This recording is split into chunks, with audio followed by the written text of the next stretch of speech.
Bueno, el título de esta presentación, el tiempo en la interpretación psicoanalítica. Vamos a partir teniendo en cuenta, ¿no?, que este grupo de investigación está fundamentado, depende de alguna manera de Apola, de Apertura para otro Lacan, y teniendo en cuenta que no todos saben de qué se trata, voy a introducir la cuestión. Si puedes poner la primera diapositiva, sería la segunda.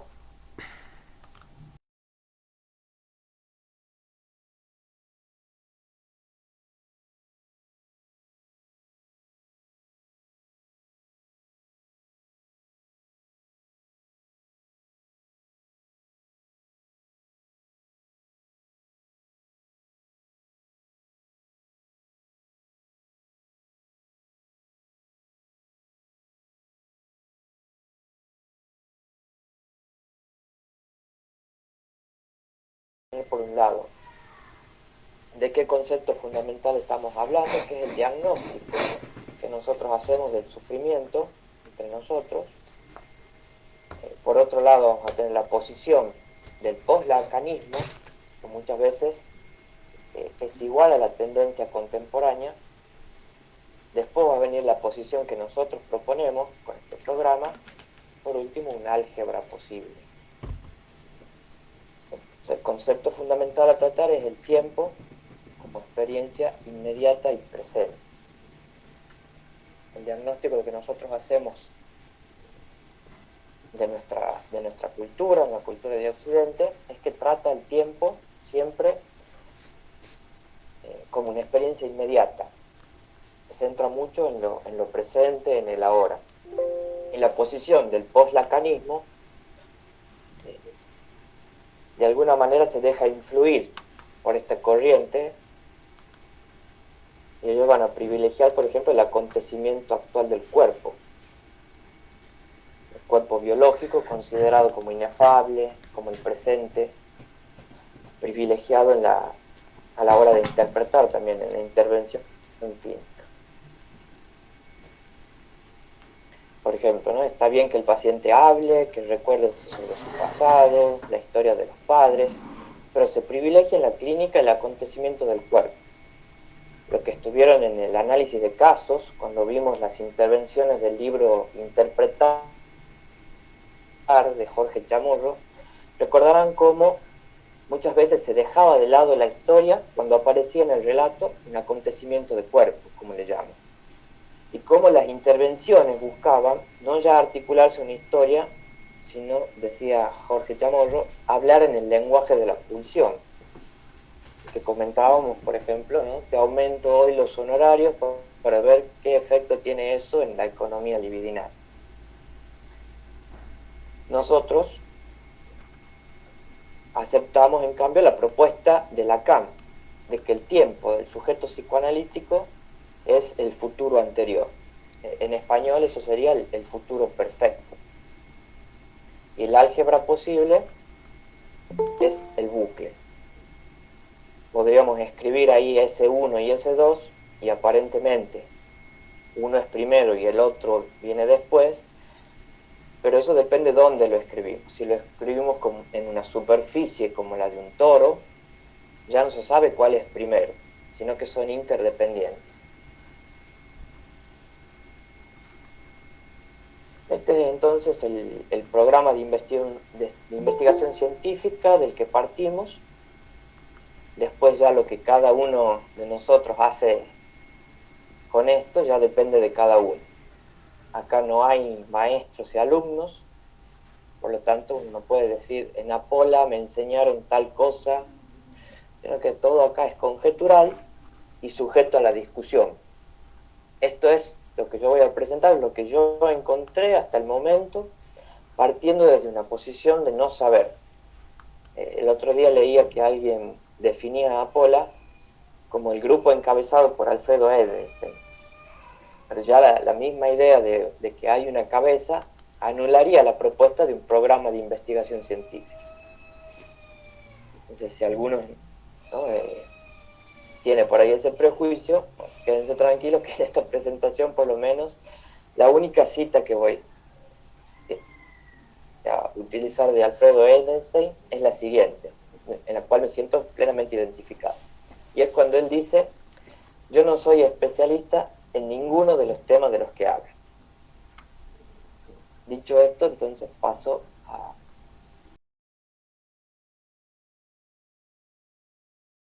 psicoanalítica. Una pregunta era: ¿no puede un psicoanálisis cambiar el pasado? ¿Qué es el tiempo? Hay que reconocer, en primer lugar, que el sentido común nos induce a considerar el pasado como inamovible. Se escuchan frases como lo hecho, hecho está, lo pasado pisado. Incluso algunos enfoques psicoterapéuticos llegan a decir que la depresión es exceso de pasado y la ansiedad es exceso de futuro. La terapia gestáltica, por ejemplo, se basa en el experimentar lo que se percibe en el aquí y ahora. Van a decir, todo sucede en el presente, el futuro es una fantasía y el pasado importa tan solo como parte de la realidad del ahora.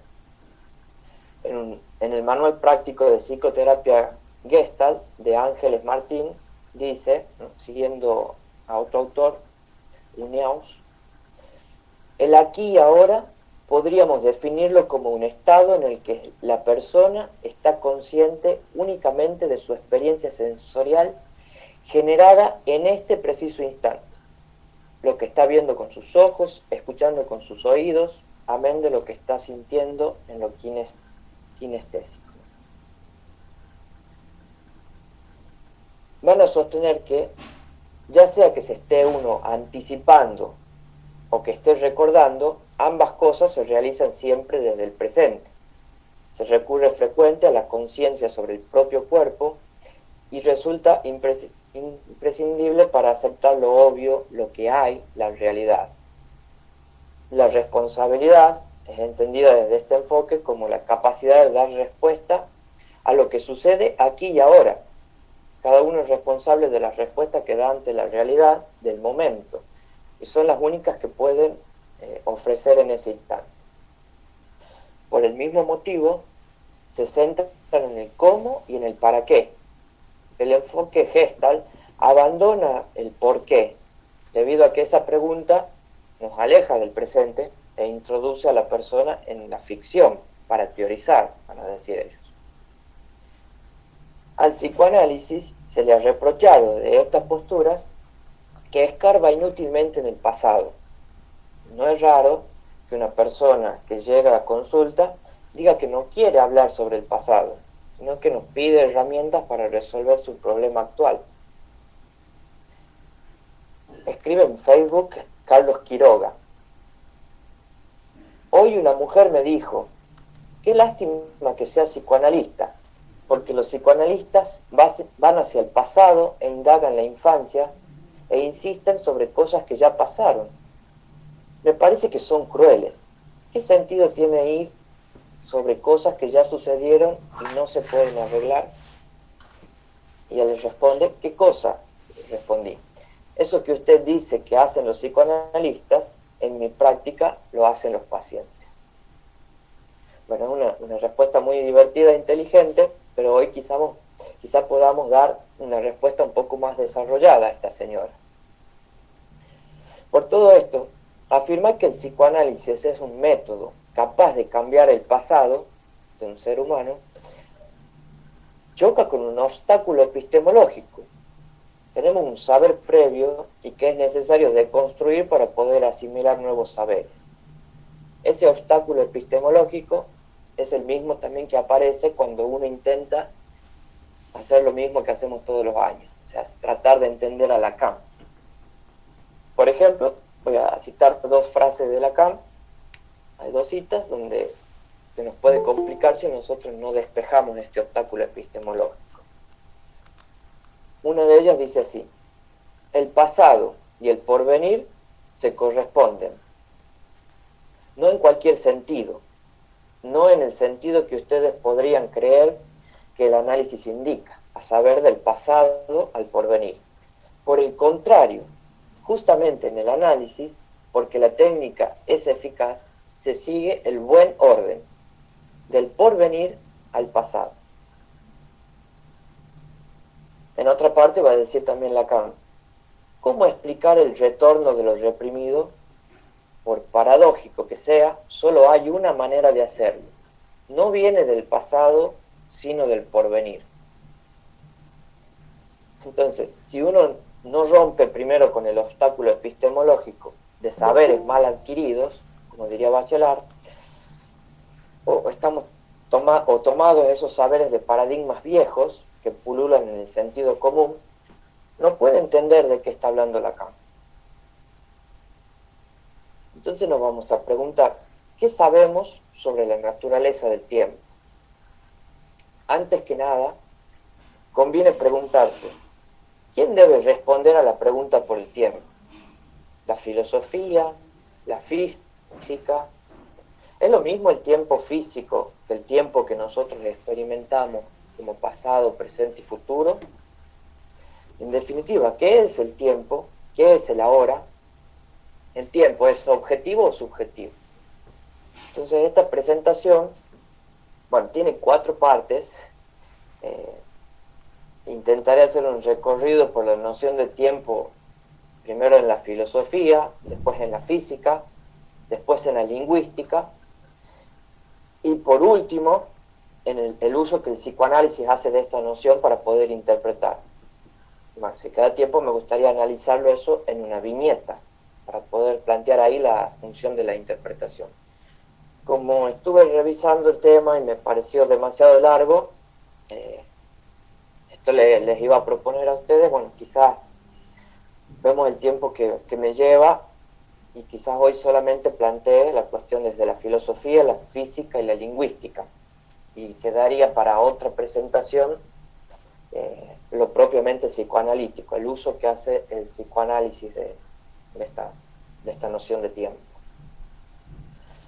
Comencemos entonces con una brevísima aproximación desde la filosofía. Es la diapositiva anterior. Salteando a Platón y a los filósofos que consideraron el tiempo como algo cíclico, vamos a partir directamente de San Agustín. Ante la pregunta, ¿qué hacía Dios antes de crear el universo? San Agustín va a decir que el tiempo mismo es parte de la creación. Se inicia al mismo instante que el universo, por lo tanto, hablar de un antes de la creación no tiene sentido. Es una contradicción en los términos. No puede existir el antes si no existe el tiempo. Y entonces dice en el libro 11 de las Confesiones, la cita que tienen ahí, ¿no? ¿Qué es entonces el tiempo? Si nadie me plantea la cuestión, lo sé. Si quisiera explicarla a quien la plantea, no lo sé. No obstante, digo sinceramente que sé que si nada transcurriese, no habría tiempo pasado, y que si nada sobreviniese, no habría tiempo futuro, y que si nada existiese, no habría tiempo presente. Por lo tanto, esos dos tiempos, el pasado y el futuro, ¿cómo son desde el momento en que el pasado, por una parte, ya no existe, y el futuro, por otra, todavía tampoco? El presente, por el contrario, si siempre existiese como presente,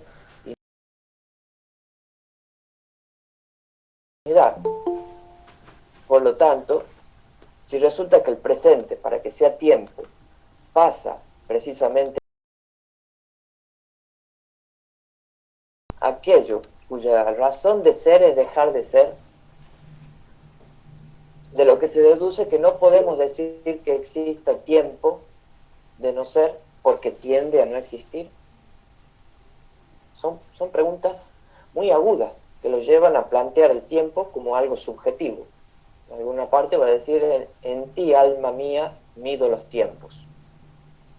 Y va a decir también que cuando hablamos de 3 tiempos lo hacemos impropiamente, a menos que con eso queramos decir que existe un presente de las cosas pasadas, un presente de las cosas presentes y un presente de las cosas futuras, y que solo existen en el alma, es decir, en la memoria, en la consideración del presente,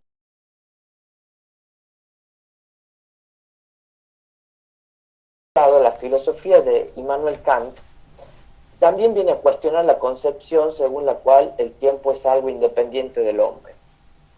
Para entender el planteo de Kant, pasemos antes por otros filósofos para ver cómo habían dejado planteada la cuestión. Sabemos que para Aristóteles la realidad estaba compuesta de materia y forma. La materia era aquello de lo que estaban hechas las cosas y la forma lo que le otorgaba inteligibilidad. Reconocemos una mesa no por su materialidad, sino por la forma, que es su esencia, lo que hace que la mesa sea mesa y no otra cosa. Entonces, para conocer esa realidad, captamos su forma en un proceso de abstracción. No es que introducimos la mesa concreta e individual en nuestra mente, sino solamente introducimos su forma, que es universal. No obstante, la materia y la forma para Aristóteles existen en la realidad, es decir, que están en las cosas, independientemente de que el hombre las conozca o no. Sobre eso va a realizar una crítica Hume, afirmando que no es posible obtener un concepto universal a partir de la experiencia, porque la experiencia siempre es experiencia de lo particular. Es decir, ¿cuántas mesas particulares tenés que ver para poder abstraer la esencia de la mesa? Entonces, tomando esta crítica, es que Kant va a pensar que en la realidad existe la cosa en sí, el noumeno, pero lo que era para Aristóteles la forma no va a estar en la realidad, o sea, en las cosas, sino en el sujeto que conoce. Tenemos, dice, categorías innatas, a priori, antes de toda experiencia, que no las adquirimos de la experiencia, sino que son la condición para organizar esa experiencia. La estética trascendental se ocupa de estas formas a priori de la sensibilidad. Y dentro de esas formas a priori va a ubicar al espacio y al tiempo. Entonces va a decir que los sentidos nos proporcionan una masa amorfa de conocimiento. Y esa masa amorfa es organizada por estas formas a priori. Y eso da como resultado el fenómeno. Entonces, no conocemos la cosa en sí, el noumeno, eso es incognoscible. Lo que podemos conocer es el resultado de la unión de la cosa, el noumeno, y nuestras formas a priori. Entonces, lo que conocemos es el fenómeno. Ahora bien, ¿cuál es la respuesta de la física a estos interrogantes? Stephen Hawking, en Historia del Tiempo, va a decir que la física moderna coincide con San Agustín en afirmar que el tiempo tuvo un comienzo. Se lo sitúa en el Big Bang. Y si existieron sucesos, entre comillas, anteriores al Big Bang, no se podrían usar para determinar lo que sucedería después. E inversamente, sabiendo lo que sucedió después del Big Bang, no podemos determinar lo que sucedió antes, entre comillas. Cualquier suceso que no esté localizado en el tiempo, desde su comienzo en adelante, no forma parte de los modelos científicos del universo. Para Newton, el tiempo y el espacio eran independientes de los sucesos. Eran los contenedores donde tenían lugar todos los sucesos. O sea que para él el tiempo era el mismo para todos. Habría un reloj universal, de manera que dos sucesos que para mí ocurren de manera simultánea, serían simultáneos para todos los demás.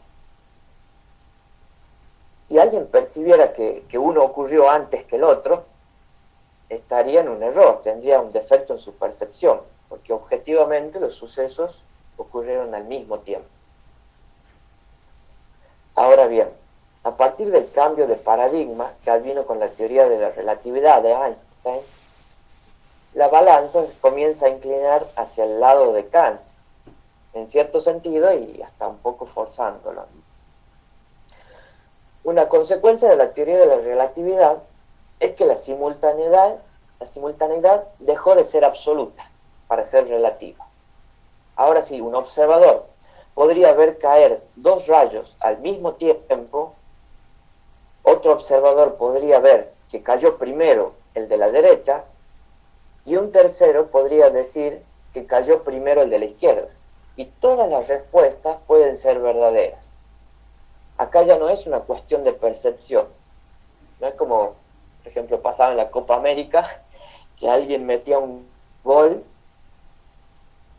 y a mí la señal me llegaba después, ¿no? Entonces los vecinos gritaban el gol y yo todavía no lo había visto en televisión, ¿no? Pero en ese caso hay una demora. El tiempo, el gol, digamos, ocurrió en el tiempo registrado por los que están presentes, y el tiempo que registran los que ven televisión tiene un retraso con respecto al suceso de la realidad debido a la demora de la señal.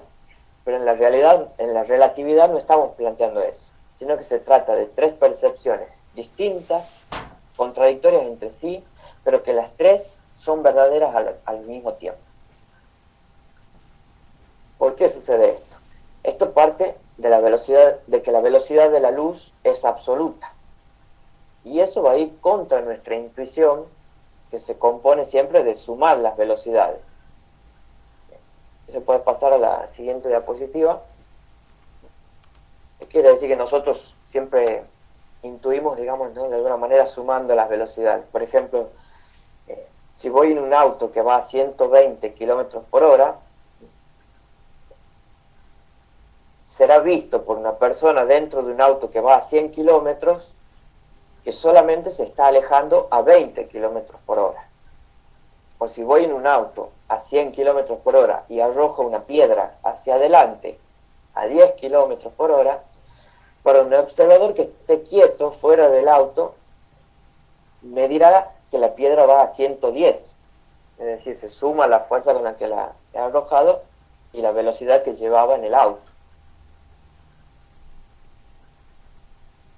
Bueno, esto, digamos, ¿no?, para cualquiera que no sea un terraplanista, por ejemplo. El otro día leía que los terraplanistas, había un documental, encima uno que era tucumano, decía, es imposible que la Tierra se esté moviendo porque cuando sale humo, el humo no se va hacia atrás, decía.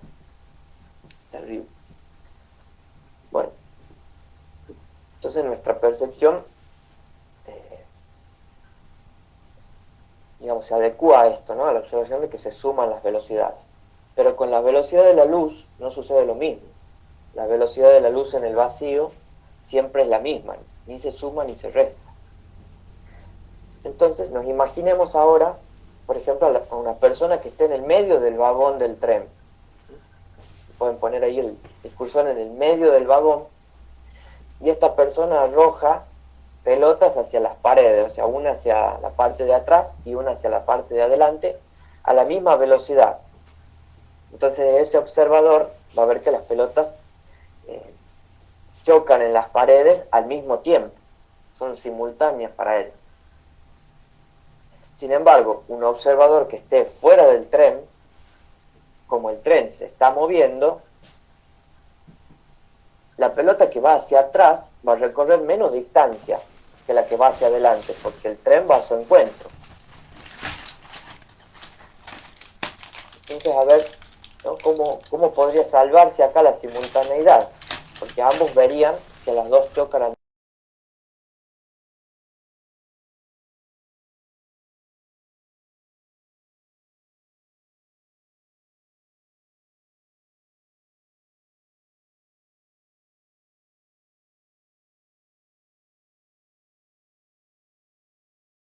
Pero va más rápido, porque se le suma la velocidad simultánea a las dos personas ven que ocurre el acontecimiento al mismo tiempo. Sin embargo, ¿no?, esto cambia con la velocidad de la luz. Si en lugar de tirar pelotitas hacia los costados, esta persona en el medio del vagón lanzase rayos de luz, si prendiese un fósforo, ¿no?, en la mitad del vagón, ¿qué es lo que pasaría? Al ser la velocidad de la luz absoluta, los rayos recorren diferentes distancias, pero esta vez a la misma velocidad. Entonces Entonces no queda otra opción que admitir que el tiempo es el que pasa más lento para el observador que va en movimiento desde la perspectiva del que está quieto. Esto se conoce como dilatación temporal y está comprobado empíricamente. Einstein lo pensaba con un experimento mental, el de los dos hermanos gemelos. Dice, donde uno viaja al espacio a velocidades cercanas a la luz, por lo que su reloj irá más despacio para el que se quedó en la Tierra. Y aunque el que va viajando perciba que su tiempo transcurre normal, como siempre, al regresar del viaje, vería que su hermano, el que se ha quedado en la Tierra, sería más viejo. Entonces, cuanto mayor es la velocidad de un cuerpo, más lento transcurre su tiempo, pero no para ese cuerpo, sino para el sistema de referencia que está en reposo. Todo es cuestión del sistema de referencia que se utilice para la medición. El tiempo es lo que se mide.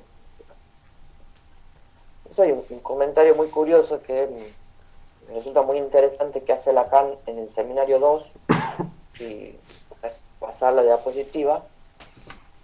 Lacan va a decir, hay un reloj muy grande que no es otro que el sistema solar. Reloj natural que hubo que descifrar y, por cierto, fue este uno de los pasos más decisivos en la constitución de la ciencia exacta. Pero el hombre también debe tener su reloj, un reloj más pequeño, y dice, ¿quién es exacto? ¿La naturaleza? ¿El hombre? No es seguro que la naturaleza responda a todas las citas. Claro está que lo natural puede definirse como aquello que responde al tiempo de la cita.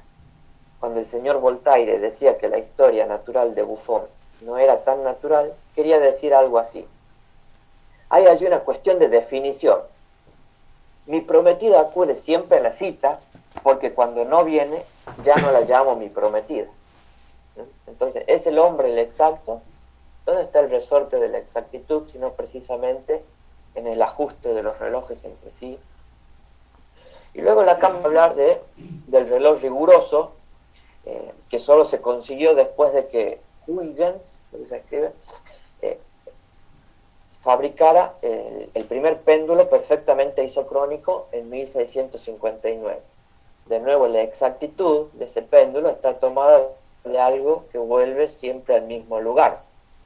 En este caso, el factor G, la aceleración provocada por la gravitación. La unidad de tiempo, va a decir Lacan, pasa si pueden a la siguiente diapositiva, la unidad de tiempo es real, es decir, al hecho de que éste vuelve por algún lado al mismo lugar. La unidad de tiempo es nuestro día sideral. Si consultan ustedes a un físico, tomemos por ejemplo a Borel, este les afirmará que si la rotación de la Tierra que rige nuestro día sideral si en la rotación de la Tierra se produjera cierta lentificación insensible, pero no inapreciable al cabo de cierto tiempo, actualmente seríamos incapaces de ponerla en evidencia, dado que regulamos la división del tiempo conforme a este día sideral que no podemos controlar. Esta reflexión apunta a hacerle sentir que si bien medimos el espacio con lo sólido, medimos el tiempo con el tiempo, que no es lo mismo. ¿Por qué dice Lacan que medimos el espacio con lo sólido? Como se ve en esta cita, está hablando de las medidas estándares. Hasta los años 60, el metro se definió a partir de una barra metálica guardada en la Oficina Internacional de Pesas y Medidas. El segundo, o sea, la duración de un segundo, estaba definido hasta 1967 en relación al año, es decir, al tiempo que demora la Tierra en dar una vuelta alrededor del Sol. 365 días, 6 horas, 9 minutos, 9,76 segundos. Bueno, no sé de dónde saca Lacan que estaba definido a partir del día, pero lo que es cierto es que en todas las culturas, como dice Lacan, salvo en la nuestra, se le dio una importancia muy grande a las estrellas, porque era aquello que volvía siempre al mismo lugar. Como verán, las unidades de espacio y de tiempo eran demasiado antropocéntricas.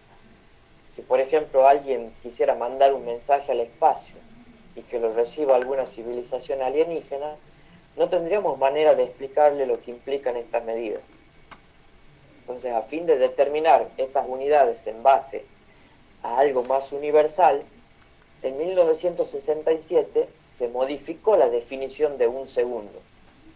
Se lo caracterizó como la duración de 9.192.631.770 oscilaciones que emite el átomo de cesio 133 en condiciones bien determinadas.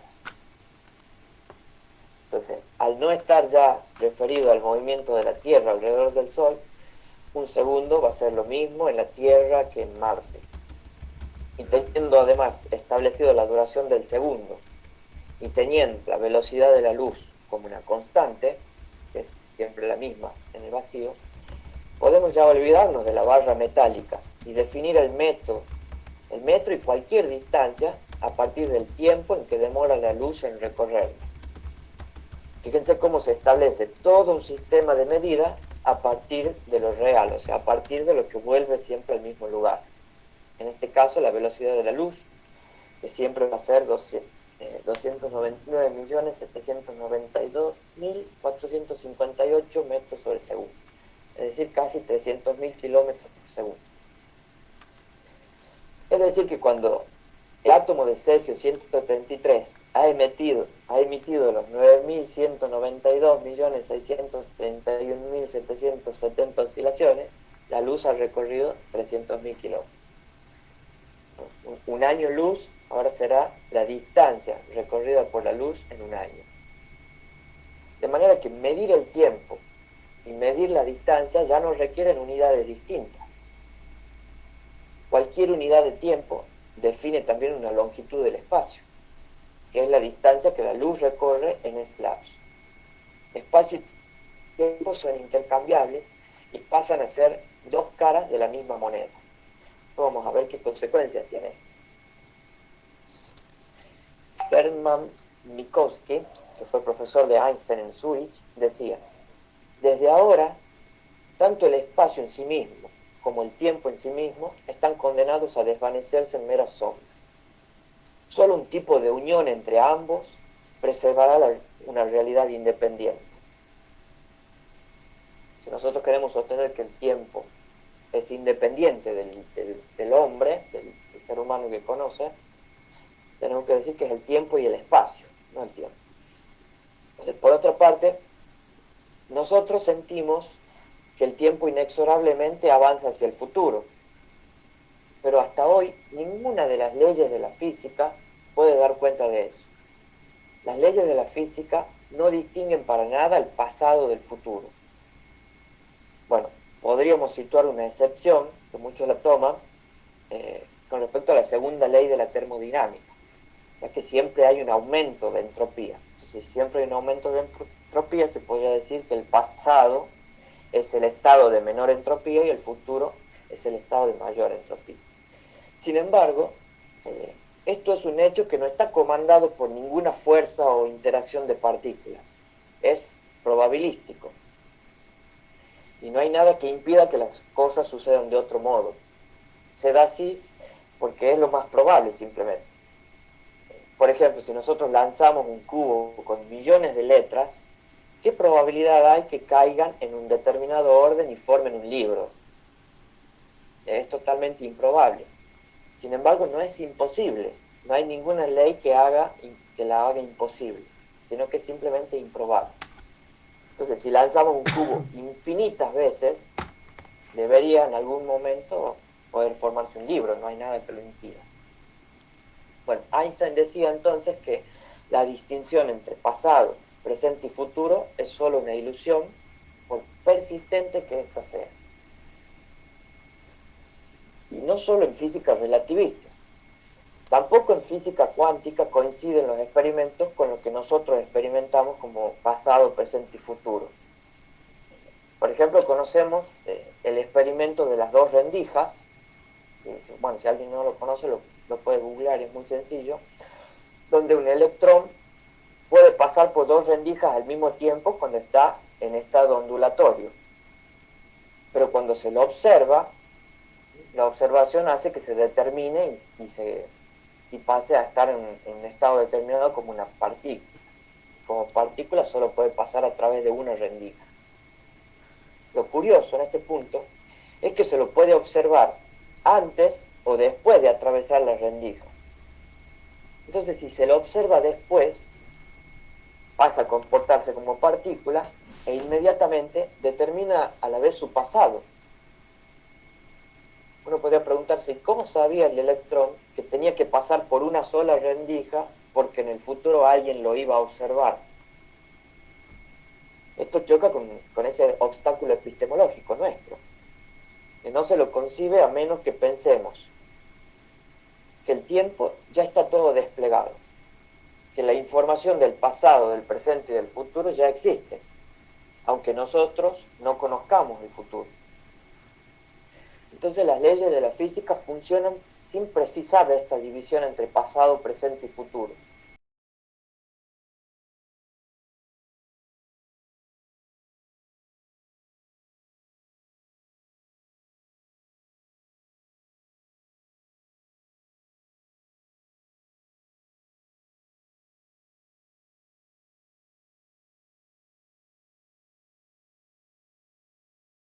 Así como podemos imaginarnos recorrer el espacio hacia adelante y hacia atrás, podríamos imaginarnos recorrer también todo el tiempo hacia adelante y hacia atrás, todo desplegado como en la cinta de una película.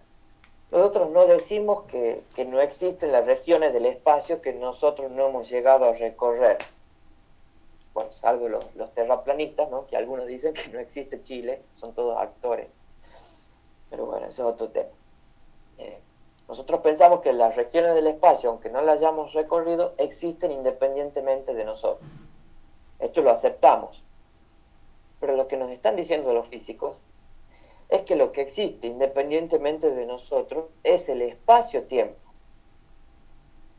¿Por qué pensamos que no existe el futuro o el pasado solo porque nosotros no lo hemos recorrido? Entonces, un físico que hace videos de divulgación, Javier Santolaya, propone pensar esto de una manera más intuitiva con el ejemplo de una película. Por ejemplo, Titanic. Si vimos la película sabemos todo lo que ocurrió y volverá a ocurrir exactamente lo mismo todas las veces que pongamos la película. Es decir, que toda la información está ahí. Sin embargo, para el protagonista, y solo desde su punto de vista, en cada instante habrá algo que ya pasó y algo que todavía no llegó. Cuando gana los pasajes en el juego de cartas, no sabía que iba a morir congelado, pero esa información ya existe en la cinta.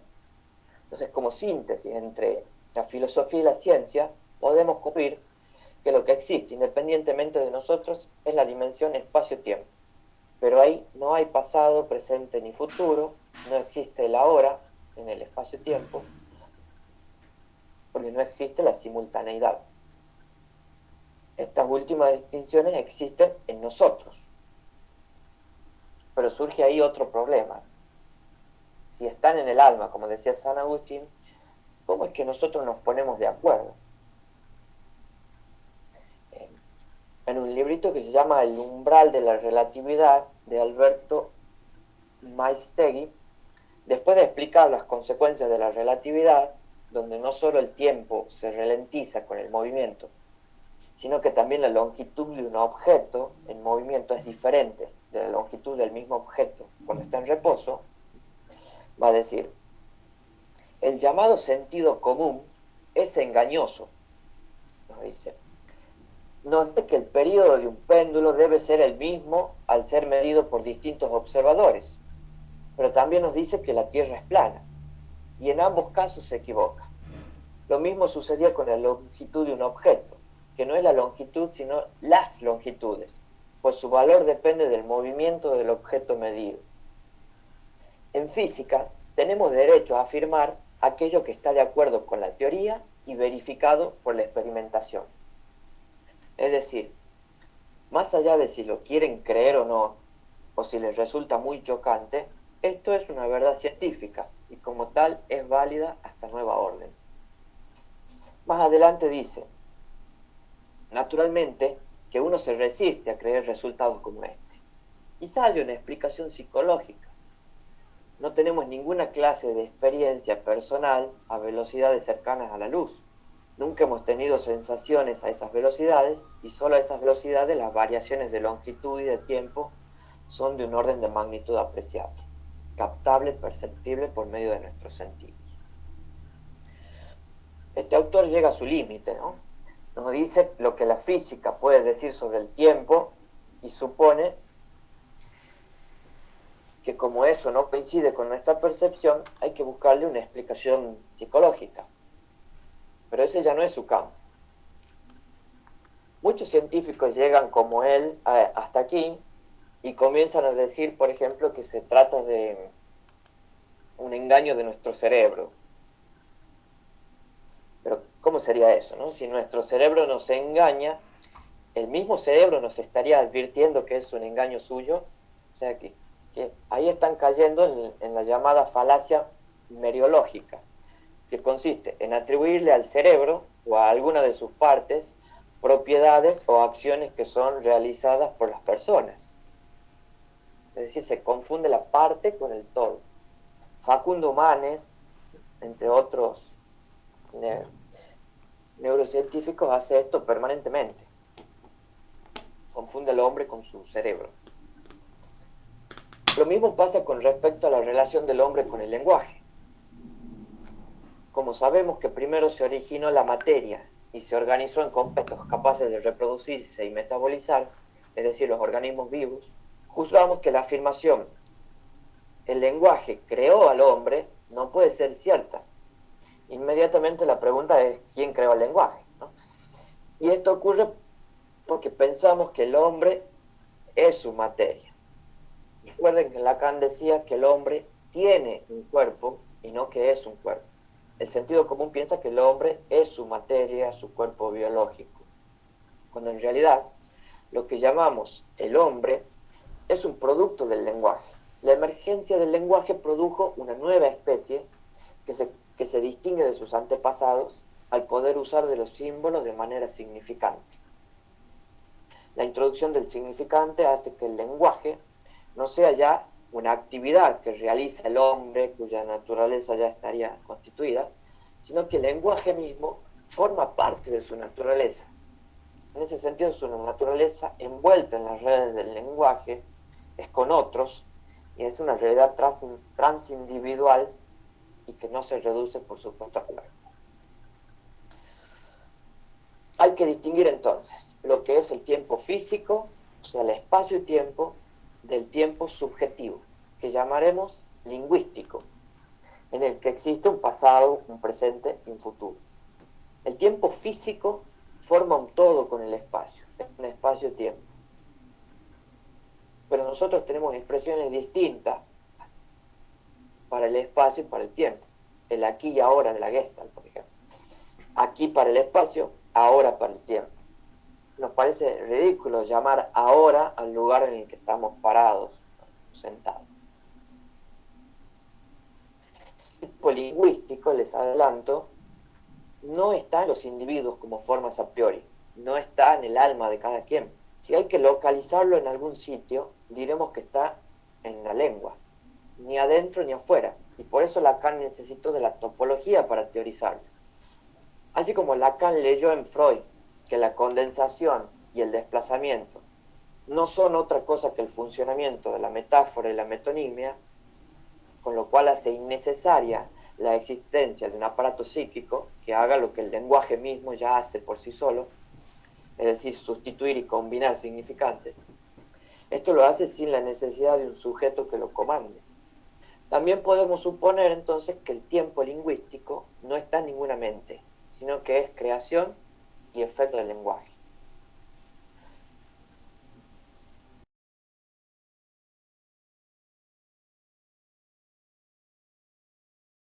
En observación sobre el informe de Daniel Lagasse, pretendemos que la estética trascendental tiene que rehacerse para el tiempo en que la lingüística ha introducido en la ciencia su estatuto innegable, con la estructura definida por la articulación significante como tal. Bueno, ¿no? La estética trascendental es esto que mencionaba Kant, donde habría formas a priori que organizan la experiencia en un tiempo y en espacio. Por lo tanto, como no puede ser de otro modo en psicoanálisis, hay que hablar del lenguaje. Bueno, tomado a un lingüista, pasamos ahora a hablar, ¿no?, de Benveniste. Esta cita es de Benveniste en un texto que se llama El lenguaje y la experiencia humana. Nos advierte sobre el peligro de confundir el sistema temporal de una lengua con el tiempo que llama objetivo. Iba a decir, así de intensa es esta propensión a ver en la lengua un cálculo.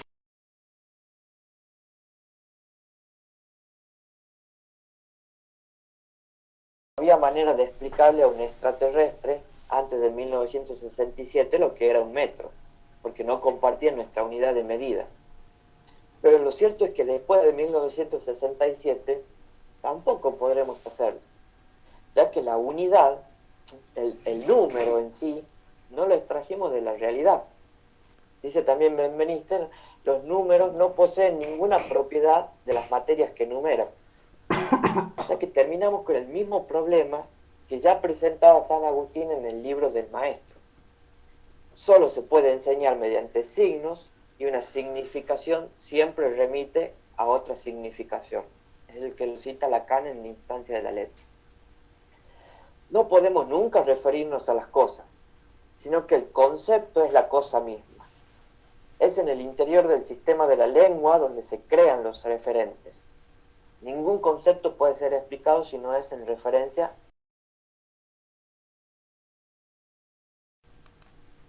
Va a decir Benveniste, es por la lengua como se manifiesta la experiencia humana del tiempo. Y el tiempo lingüístico se nos manifiesta como igualmente irreducible al tiempo crónico y al tiempo social. Las horas, los días, los meses.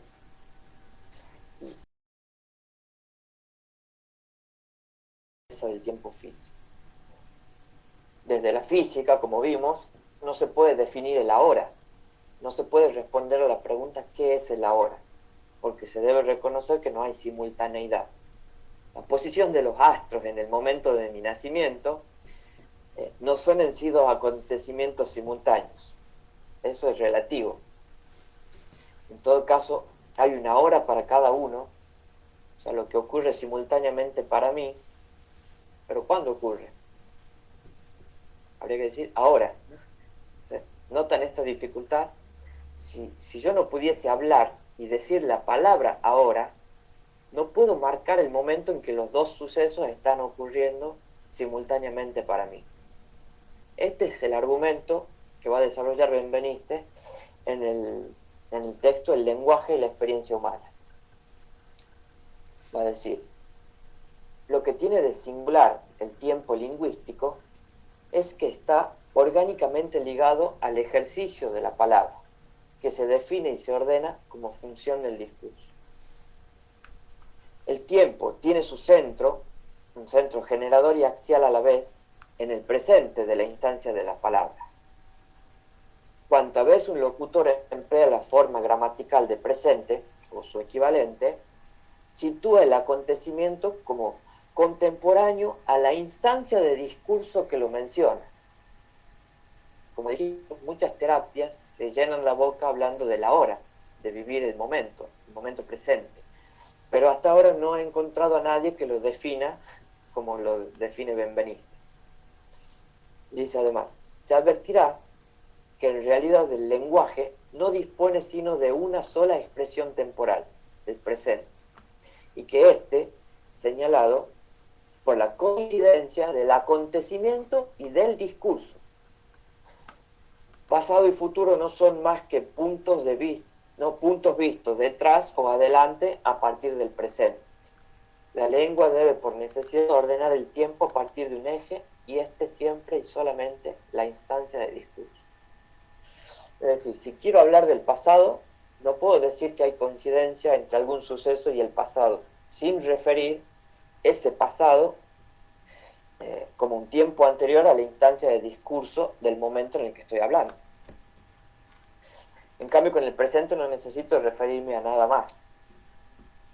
El único tiempo inherente a la lengua, dice Benveniste, es el presente axial del discurso. Entonces es el presente el que determina a las otras dos referencias temporales. El presente es una línea de separación entre lo que ya no está presente y lo que va a estar. Por ejemplo, si digo ya pasó, ese pasado al que me refiero es pasado con respecto al presente de mi acto de enunciación, es decir, que es en referencia a mí y a nadie más que a mí, ese pasado, ¿no? Entonces, al parecer estamos en la misma situación en que nos dejaba la teoría de la relatividad. La única forma de hacer existir el ahora en la relatividad era postular que existe una hora para cada uno. O, hay que decir mejor, una hora para cada partícula que compone el universo. Y si esto es así, entonces, ¿por qué nosotros experimentamos o sentimos que estamos en sincronía? Benveniste advierte el problema y dice, bueno, recién aparece la cita en la diapo, dice, acontece una cosa singular, muy sencilla e infinitamente importante, que logra lo que parece lógicamente imposible. La temporalidad, que es mía cuando ordeno mi discurso, es aceptada del todo como suya por mi interlocutor. Mi hoy se convierte en su hoy, aunque no lo haya instaurado en su propio discurso, y mi ayer en su ayer, recíprocamente. Cuando él hable, contestando, yo convertiré, vuelto receptor, su temporalidad en la mía. Tal parece la condición de inteligibilidad del lenguaje revelada por el lenguaje. Consiste en que la temporalidad del locutor, por mucho que sea literalmente ajena e inaccesible para el receptor, es identificada por éste con la temporalidad que informa su propia palabra cuando se hace a su vez locutor. Así, el uno y el otro están afinados en la misma longitud de onda. El tiempo de discurso no es ni reducido a las divisiones del tiempo crónico, ni encerrado en una subjetividad solipsista. Funciona como factor de intersubjetividad personal. La condición de intersubjetividad es la única que permite la comunicación lingüística. O sea, acá ya tenemos de dónde proviene la idea de que, esta idea de sentido común, que existe un tiempo para todo, como pensaba Newton. Viene el hecho de que hablamos y nos identificamos con la instancia temporal que ordena el discurso de mi interlocutor. Ahora bien, si esto no es una característica a priori, ¿no? Si viene del lenguaje, bien podría ocurrir un accidente y efectivamente producir una subjetividad solipsista que no haga lazo social. Pienso, por ejemplo, cuando Reber ve en el periódico la noticia de su propia muerte. Si la noticia de su muerte es el enunciado, ¿en qué tiempos está el sujeto que denuncia? Entonces podría pensarse también que lo que permite este ida y vuelta es la significación fálica. Su ausencia deja al psicótico fuera de discurso. Él diría, no es que no puede ser que esté viendo mi propia muerte, lo que pasa es que vos no me crees. ¿No? Bueno, en otro texto, el aparato formal de la enunciación, Benveniste va a corregir directamente a Kant. Va a rehacer, como decía Lacan, la estética trascendental a partir de la lingüística. Dice, podría creerse que la temporalidad es un marco innato del pensamiento, que era lo que planteaba Kant de una forma a priori. Es producida en realidad en la enunciación y por ella. De la enunciación procede la instauración de la categoría de presente, y de la categoría de presente nace la categoría de tiempo. El presente es propiamente la fuente del tiempo, esta presencia en el mundo que solo el acto de enunciación hace posible, pues piénsense bien, el hombre no dispone de ningún otro medio para vivir el ahora y de hacerlo actual, más que realizarlo por inserción del discurso en el mismo. La enunciación es directamente responsable de ciertas clases de signos que promueven literalmente a la existencia. Ahora cabría la pregunta: ¿dónde existen? No están en el cerebro. A decir Benveniste, solo existen en la red de individuos que la enunciación crea y en relación con el aquí y ahora del locutor, ¿no? Es decir, ¿dónde está el pasado, presente y futuro entonces? En la red de individuos que la enunciación crea en relación con el aquí y ahora del locutor. Acá podemos hacer una crítica a la terapia de Gestalt, que pretende que el paciente conecte con lo que percibe en el aquí y ahora antes de enredarse en los pensamientos, dicen, antes de lo discursivo. Pero en realidad es que no puede haber ahora sin el discurso. Recordamos entonces la definición de Uñaus.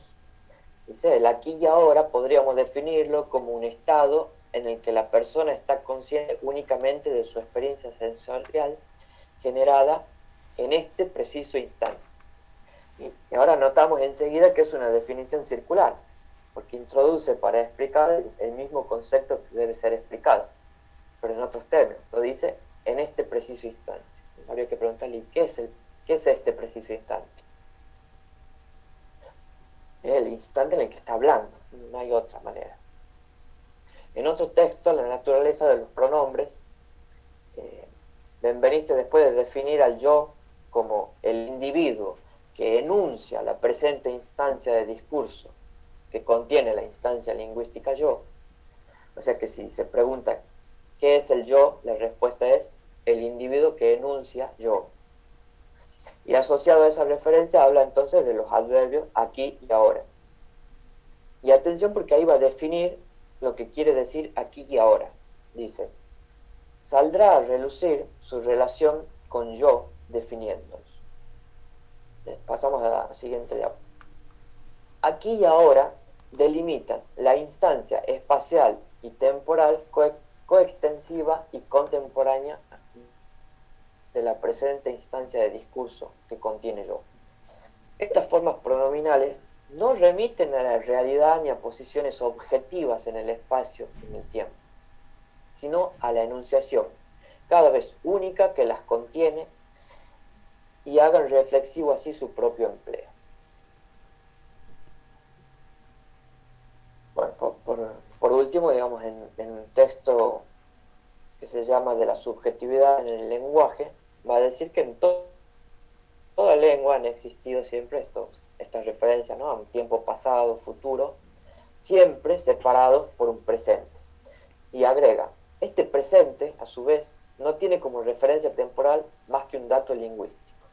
De nuevo, la coincidencia del acontecimiento descrito con la instancia de discurso que lo describe. El asidero temporal del presente no puede menos de ser interior al discurso.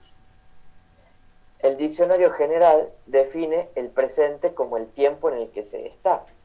Pero cuidémonos, no hay otro criterio ni otra expresión para indicar el tiempo en que se está que tomarlo como el tiempo en que se habla. Es este el momento eternamente presente, pese a no referirse nunca a los mismos acontecimientos de una cronología objetiva. Entonces, si ya distinguimos el tiempo físico del tiempo lingüístico, si sabemos que el tiempo, como lo experimentamos en pasado, presente y futuro, es producto de la lengua, a partir del acto de la enunciación, llega el momento entonces de pensar cómo es el tiempo en el sujeto psicoanalítico. Podemos pensar que cambiar el pasado, bueno, puede ir en contra del sentido común o de la intuición, pero no va en contra de la naturaleza del tiempo, porque el tiempo que nosotros experimentamos es el tiempo creado por la lengua. Y lo que tenemos como sucedido en el pasado son significaciones que pueden alterarse con posterioridad.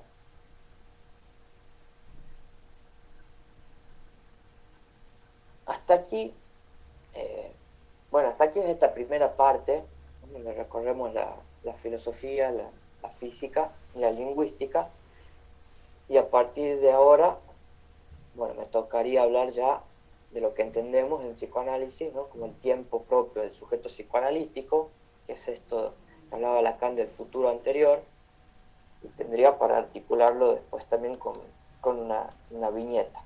No sé cómo están, ya vamos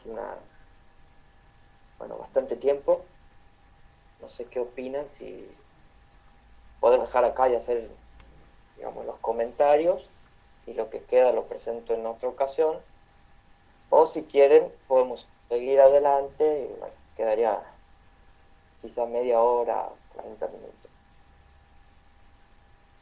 para exponer lo que falta. No sé qué dicen.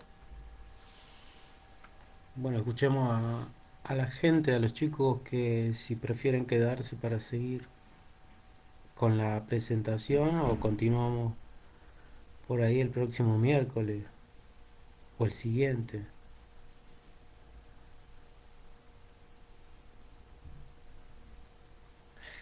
Perdón, buenas noches. Me parece que estaría buenísimo que por lo menos quedara un mínimo esbozo de lo que sería el tiempo en el psicoanálisis, ya que el recorrido ha sido muy, muy nutritivo y estaría bueno como poder generar esa relación. Entonces lo propongo así. No sé si a completud, pero por lo menos un esbozo. Creo que estaría buenísimo. Bueno, Bueno, bien. Eh, yo ¿Tengo que creo prender el que, micrófono? No. yo creo Pablo, si te animás, A ver, desarrollarlo si lo pasa completo. Yo estoy viendo compañero. acá estoy viendo las diapositivas que te quedan y no son tantas. Tenés desde las 9 hasta, bueno, no sé si podrías desarrollarlo hasta las 10:30, ponele.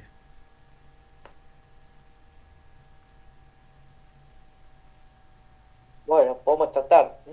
O por lo menos, bueno, como decía, damos el tema del futuro anterior en Lacan, y después, bueno, vemos si queda tiempo para la viñeta, que en realidad es la parte que más me interesa, porque es ahí donde situamos la interpretación, o sea, qué puede hacer con esto el psicoanalista, para qué carajo, digamos, hemos vencido tratamos de vencer este prejuicio sobre el tiempo, si no es un prejuicio, obstáculo epistemológico, ¿no? Si no es para darle un uso en nuestra clínica. Bueno, dale. Bueno, voy a tratar de hacerlo lo más rápido posible. Siguiente cita, ya una cita de Lacan. Va a decir Lacan: lo que se realiza en mi historia no es el pretérito definido en el sentido de lo que fue. No es perfecto, no es lo que he sido en lo que yo soy. Es futuro anterior, es lo que habré sido para lo que estoy llegando a ser. Esta acción venidera que anticipa a otra acción venidera es la temporalidad que corresponde al sujeto psicoanalítico, en clara resonancia con la fórmula heideggeriana del adviniendo sido presentado. Bueno, esa parte no sé qué quiere decir. Esto está en función y campo del habla, sería, y del lenguaje. Eh, Acá cuando Lacan habla, ¿no?, de futuro anterior, lo toma del francés, que lo puse ahí arriba, no sé cómo se pronuncia, futuro anterior, no tengo idea, pero en español sería el futuro perfecto. Nosotros en español no tenemos futuro anterior.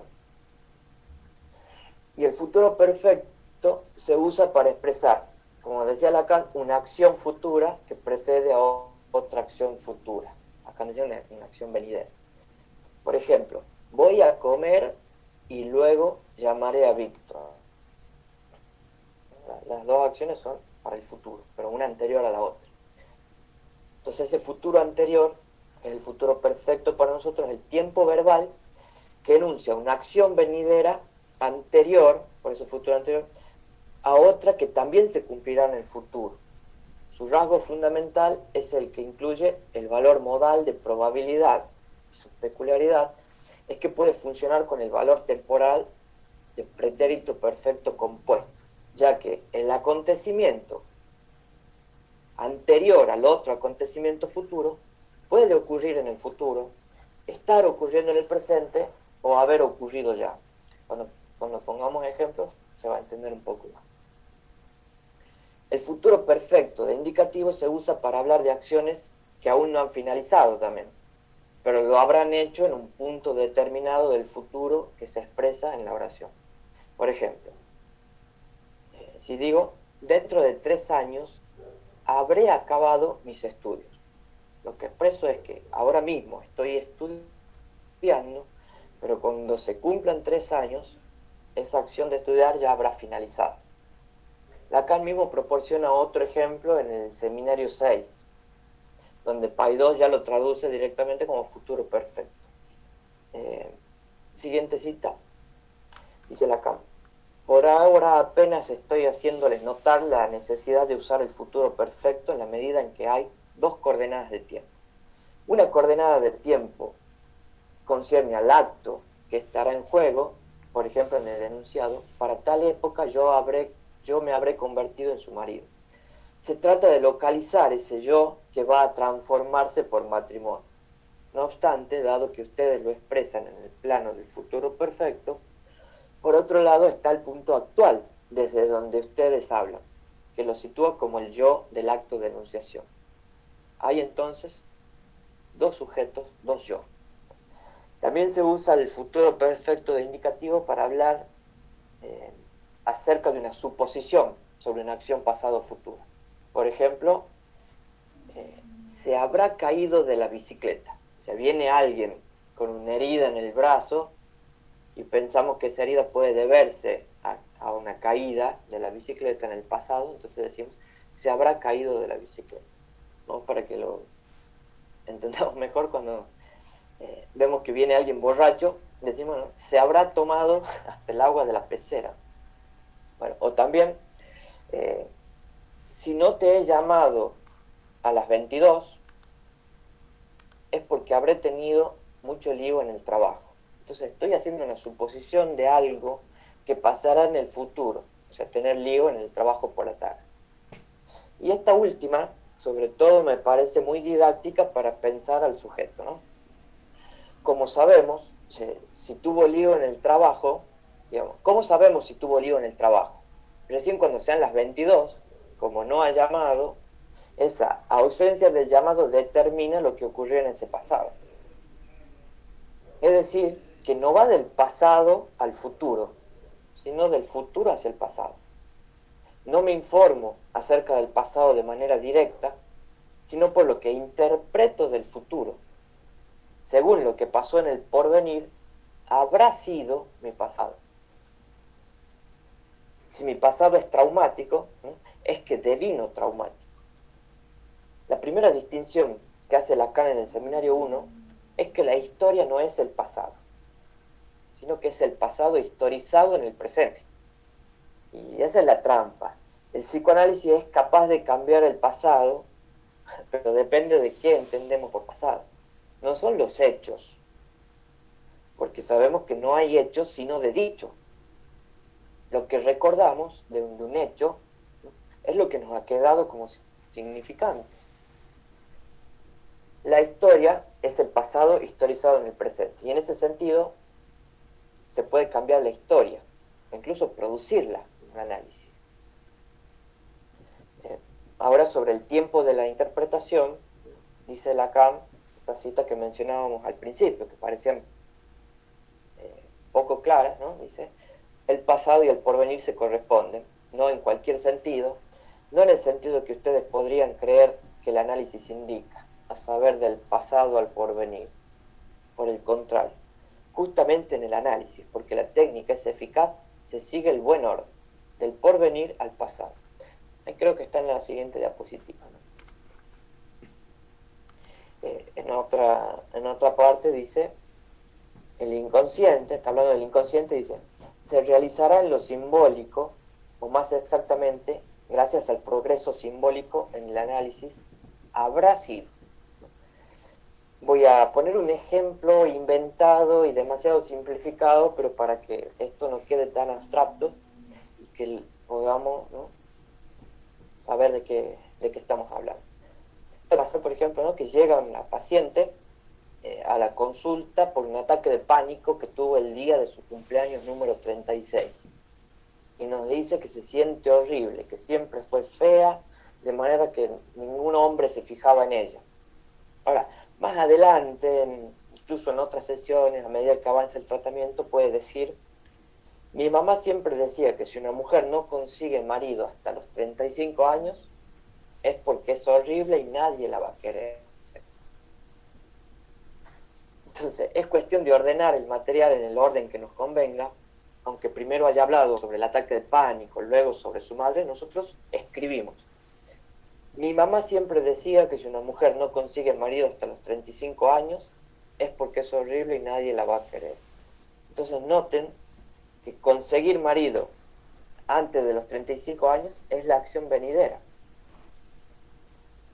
Por eso entonces, el día en que cumple los 36 años, como sigue sin estar casada, se determina que habrá sido horrible.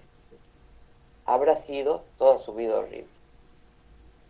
O sea, si el analista, en ese caso, puede convencer a la paciente de que hay otras interpretaciones posibles para que a los 36 años no tenga marido, u otra interpretación posible para los dichos de la madre, u otra posición con respecto al lugar de todo saber que tiene para ella la madre, ¿no? Entonces habrá cambiado ese pasado. Pero esto se consigue interviniendo sobre la cadena significante, equivocando algún significante para obtener otra cosa, pero no interviniendo sobre el sentido. O sea, por ejemplo, diciendo, pero no, mirate, sos re linda, ¿no? O tenés que fortalecer tu autoestima. Si hace eso, experimentará que la paciente se resiste. Como dice Lacan, hay resistencia porque ustedes están ejerciendo presión encima.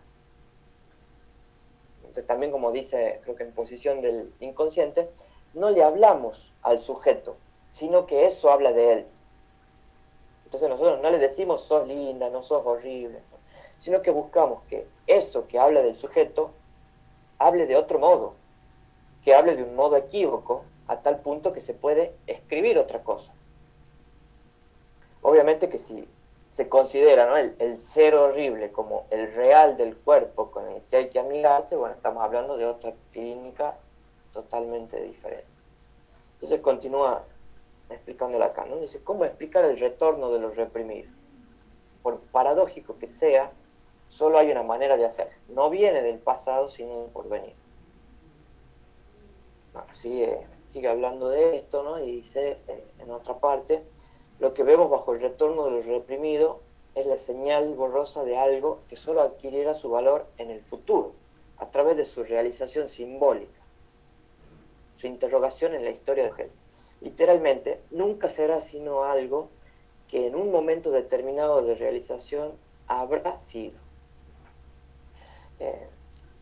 Por ejemplo, a propósito del hombre de los lobos, cuando comenta ese caso Lacan, dice que el paciente nunca pudo evocar directamente esta escena, rememorarla, ¿no? Esa escena reconstruida por Freud, de la posición copulatoria del padre. Solo pudo ser restituida a partir de sus consecuencias traumáticas en el comportamiento del sujeto. Y muestra que el trauma, además, no ocurrió en el momento en que el hombre de los lobos vio la escena de los padres, sino después, en el futuro, con un sueño antes de la Navidad, que coincide además con que el sujeto nació el día de Navidad. Entonces explica Lacan que lo que no se integra, no obstante, permanece ahí, dice, en alguna parte, hablado, si podemos decirlo así, a través de algo que el sujeto no domina. Será ese el primer núcleo de lo que luego habrán de llamarse sus síntomas. Podemos pensar del mismo modo el caso Emma que Freud relata en el proyecto de psicología para neurólogos, por ejemplo. Si recuerdan el caso, bueno, Emma va al almacén y el almacenero le pellizca los genitales por encima de su vestido mientras se ríe. Emma al otro día regresa al almacén. Tiempo después se reprochará haber regresado. En un segundo momento, ya podemos hablar ya que en un futuro, entra a otra tienda, ya en la adolescencia, la atienden dos jóvenes, uno de ellos la atrae sexualmente y nota que se están riendo y murmurando algo entre sí. Entonces piensa que se ríen de sus vestidos y sale de la escena. Desde ese momento es incapaz de salir a la calle sola. Lo que me interesa destacar ahora es el momento en el que ella va a ver al analista, para que nos ubiquemos. No es en la infancia cuando el señor de la tienda la tocó. Todo eso es reconstruido en el análisis desde el futuro hacia el pasado. Ella va porque no puede salir a la calle. Freud le pregunta, ¿desde cuándo? Y ella dice, desde el momento en que vio que los dos jóvenes se reían de sus vestidos. Entonces Freud ahí realiza una rectificación subjetiva.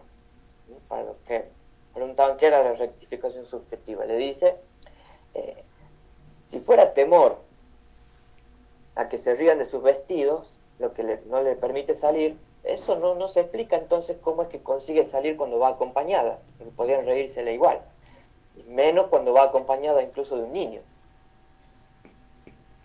Entonces ahí, trastabillando ese sentido que le daba a sus síntomas, es que comienza a asociar y recuerda la escena anterior con el almacenero. También si ella vuelve al día siguiente, no es por un goce que busca repetirse, como buscando que la vuelvan a tocar, como piensa Gustavo de Sal, por ejemplo, sino que en ese momento todavía no significaba nada.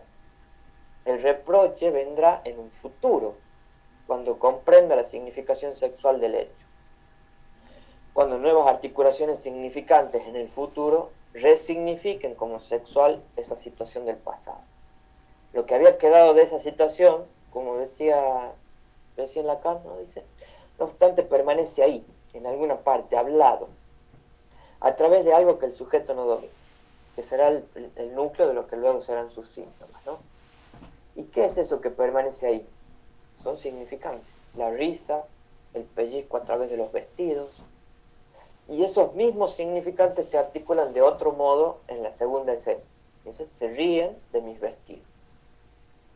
Vemos la necesidad entonces de pensar el S1 y el S2 como un bucle, y no como que uno viene primero y el otro después, sino que ambos se determinan a la vez.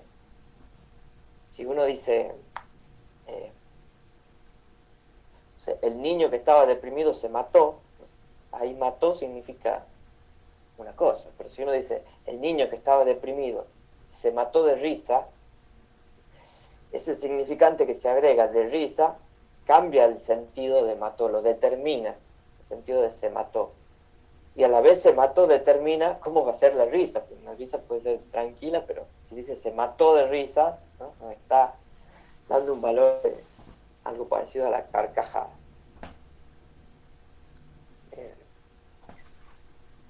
Bueno, acá si les parece hago una articulación.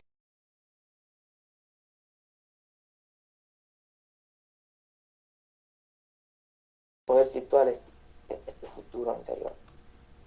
Dice, un significante en cuanto tal, nos recuerda Lacan, no significa nada.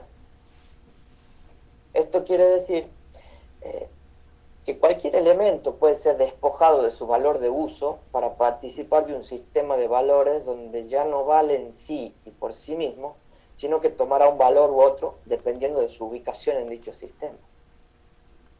Tal como la incógnita representada con la letra X en una acción matemática, bueno, no significa nada, pero de pronto significa algo. Aunque el hablante crea emplear un significante de acuerdo a una determinada intención comunicativa, o crea recibir un significante de su interlocutor con una finalidad precisa, necesariamente van a escapársele todos los otros usos que el mismo significante puede tener en relación con otros significantes. Y esos caen fuera de su intención. Y no por eso deja de ser afectado por esos otros usos. Decir que un significante en cuanto tal no significa nada es lo mismo que decir que el significante es por esencia ambiguo, o más precisamente equívoco. O sea, lo que introduce el significante es el equívoco. Pero hay que destacar que no encontramos por ninguna parte al significante aislado en cuanto tal, siempre lo encontramos en relación a otros significantes articulados. No hallamos el significante en cuanto tal ni en la vida cotidiana, ni siquiera en la psicopatología de la vida cotidiana. Si padecemos sus efectos es en la medida en que está articulado. No padecemos sino los efectos de su articulación. Por lo tanto, aislar un significante en cuanto tal no puede ser sino una operación artificial. Es la huella del paso de un psicoanalista por ahí. Vayamos entonces a buscar nuestro ejemplo en la última cena. No me refiero a la pintura, sino al relato evangélico de lo que ocurrió esa noche de la última cena. Y esto nos da la ventaja de contar con un material, bueno, que espero que todos conozcan, el que todos podemos tener acceso, y donde se relata el caso de un personaje histórico, en este caso de Pedro. Se han hallado los huesos de San Pedro, y ese personaje está bajo transferencia con su maestro. Entonces, cuando Jesús enuncia que va a ser esa misma noche, digamos, ¿no? va a ser atrapado, Pedro le reniega, le dice, no, yo te voy a defender, toda esta cuestión, ¿no? Entonces, sigo el relato del Evangelio. Jesús le dice a Pedro, que tú darás la vida por mí. Te aseguro que antes que cante el gallo, me habrás negado 3 veces. Más tarde, cuando Jesús fue apresado, se nos relata. Bueno, y prendiéndole, o sea, a Jesús le llevaron y lo condujeron a la casa del sumo sacerdote. Y Pedro los seguía de lejos. Y habiendo ellos encendido fuego en el medio del patio, se sentaron alrededor, y Pedro se sentó también entre ellos. Pero una criada, al verlo sentado al fuego, se fijó en él y dijo, también éste estaba con él. Pero él lo negó diciendo, mujer, no lo conozco. Un poco después, viéndolo otro, dijo, tú también eres de ellos. Y Pedro dijo, hombre, no lo soy. Presten atención acá. Como una hora después, otro afirmaba diciendo, verdaderamente también éste estaba con él, porque es Galileo. Y Pedro dijo, hombre, no sé lo que dices. Y enseguida, mientras él todavía hablaba, el gallo cantó. Entonces, vuelto el Señor, miró a Pedro, y Pedro se acordó de la palabra del Señor que le había dicho, antes que el gallo cante, me negarás 3 veces. Y Pedro, saliendo fuera, lloró amargamente. Si puede pasar a la siguiente diapositiva, hay una cita de Lacan muy interesante, donde dice, volvemos a encontrar aquí la condición constituyente que Freud impone al síntoma para que merezca ese nombre en sentido analítico, que un elemento nésico de una situación anterior privilegiada se vuelva a tomar para articular la situación actual, es decir, que sea empleado en ella inconscientemente como elemento significante con el efecto de modelar la indeterminación de lo vivido en una significación tendenciosa. Creo que es la siguiente diapositiva. Entonces, tomando este ejemplo y esta cita de Lacan, suponiendo que Pedro sea nuestro paciente y el material lo hemos recogido en las sesiones. No, la siguiente diapositiva. Analicemos ahora qué elemento mnésico de la situación anterior, o sea, en este caso de la última cena, habrá sido empleado para modelar las vivencias posteriores, indeterminadas, pero que cobran una significación tendenciosa. Y tomemos, por ejemplo, lo aislamos artificialmente, el significante negar a Cristo. Como todo significante, tenemos que notar que es equívoco, no tiene un sentido único. Como en sí mismo no significa nada, puede significar muchas cosas. Pero el paciente no sabe que no significa nada. Él está convencido de que significa aquello por lo cual está sufriendo. ¿Qué quiere decir negar a Cristo? Negar que lo conoce, negar sus enseñanzas, negarse a obedecerlo, omitir acciones que podrían haber afirmado su compromiso con él. Si consideramos incluso la omisión como una forma de negación, o sea, ¿no se vuelven acaso infinitas las posibilidades que pueden imaginarse? O sea, que desde aquí a la rumiación obsesiva no hay más que un solo paso.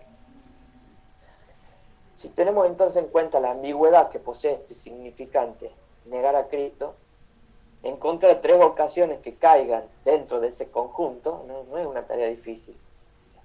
El canto del gallo, que se escucha indisolublemente asociado a esa profecía, produce la puesta en marcha del algoritmo. Es como una computadora que recibe la orden de buscar las primeras tres acciones u omisiones que cumplan con esos ciertos requisitos. Como cuando buscamos en Google una frase y nos muestra todos los resultados posibles. Bueno, así funciona, ¿no? Provista de una autonomía la máquina significante.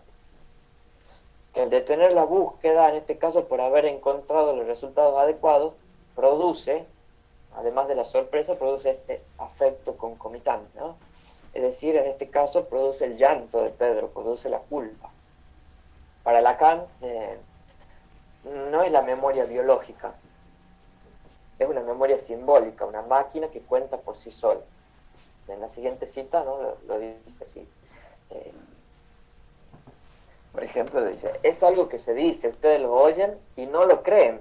O sea, la máquina de calcular tiene una memoria. Les divierte decirlo, pero no lo creen. Desengáñense, tiene una forma de memoria que está destinada a poner en tela de juicio todas las imágenes que hasta ahora entonces nos habíamos hecho de la memoria. Entonces, la culpa, en este caso, adviene en un tiempo diferente al tiempo cronológico. No es simplemente posterior a la acción. No es, hice esto primero y después vino la culpa por lo que hice. Porque si se fijan en el relato, ¿no? Entre la segunda negación y la tercera se nos dice que hay una hora de diferencia. O sea, demasiado tiempo para reflexionar y arrepentirse. Pero no sucede nada de eso. ¿Por qué no se sintió culpable después de la primera o segunda negación? Sino que es en un dominó retroactivo como el canto del gallo evoca la profecía y esta a su vez escarba en la conciencia hasta encontrar tres acciones u omisiones a las que en ese preciso instante se les otorgará la significación que no existía más que en potencia, negaciones de Cristo. Cuando todos los términos están en su lugar, recién entonces la X, la incógnita, de que esto es así es que no hay ni la más mínima presencia de la culpa antes de que cante el gallo. Si lo pasamos en limpio, entonces, me negarás tres veces, o negar a Cristo es el significante que queda dando vueltas. El canto del gallo es una acción venidera, y es posterior incluso a otra acción venidera. Y las tres situaciones que reciben la significación retroactiva de negaciones, o sea, estas tres situaciones, se convierten en negaciones una vez que el gallo ha cantado. Una vez que el gallo ha cantado, habrán sido, como decía acá, tres negaciones. E incluso yo diría que si no hubiese estado el número 3 como límite, si le hubiese dicho, me habrás negado muchas veces, pero seguiría encontrando situaciones donde lo negó. Por empezar, en el momento en que lo llevan preso a Jesús y Pedro, que acababa de prometer que iba a dar la vida por él, lo sigue de lejos, ocultándose. Entonces esa ya podría haber significado como la primera. ¿Cómo se conjugan para producir la culpa y el llanto? ¿Qué posibilidades tiene además un analista de intervenir efectivamente en este futuro anterior? No es muy descabellado suponer incluso, ¿no?, que a partir de entonces, cada vez que cante un gallo, los ojos de Pedro se llenarán de lágrimas.